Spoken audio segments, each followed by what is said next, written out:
If you don't love your work, you're never going to be great at it. If you can get your work life to be where you enjoy half of it, that is amazing, because very few people ever achieve that. Because the truth is, everything comes with overhead.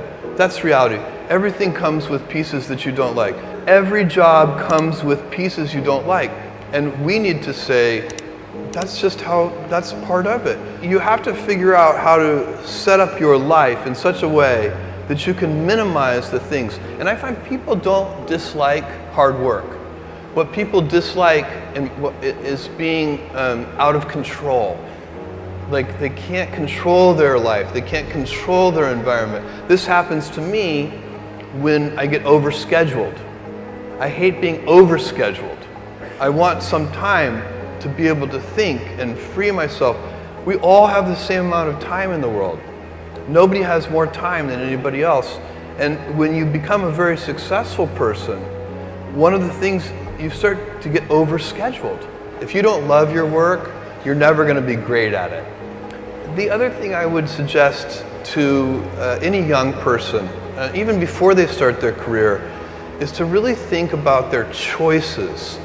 Because I find young people, and when I was young, I made this mistake too.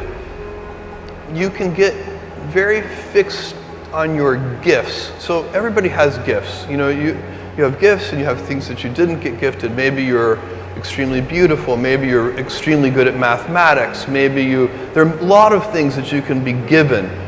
But those things can confuse you because they're not the things that construct your life. It's your choices that construct your life, not your gifts. You can celebrate your gifts. Be proud of them. Be happy of them. Actually, don't be proud of them.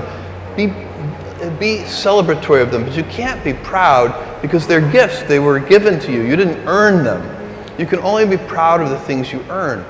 And so, as I got older, I started to realize I wasn't proud of my gifts. I was always good at school. School was always easy for me. And I was always proud that I was a great student.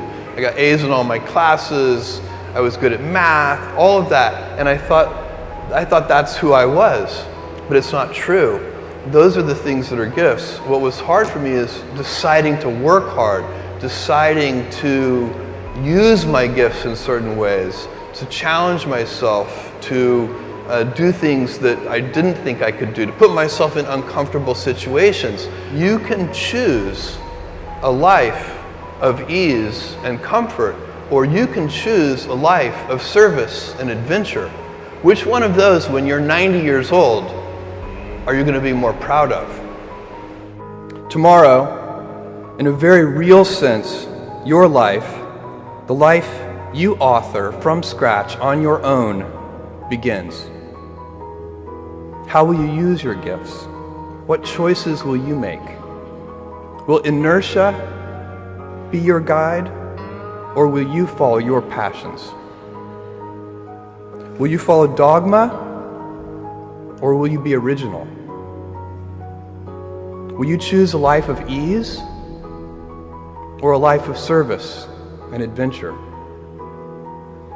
Will you wilt under criticism, or will you follow your convictions?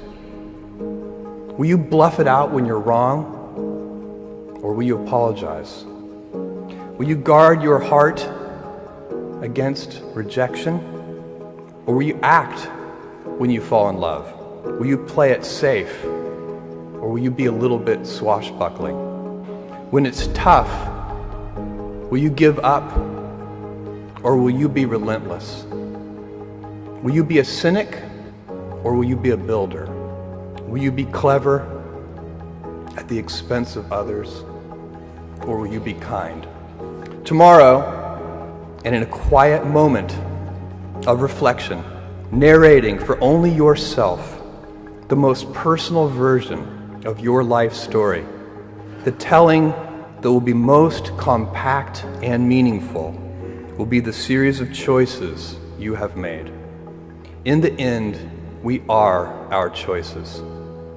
Build yourself a great story.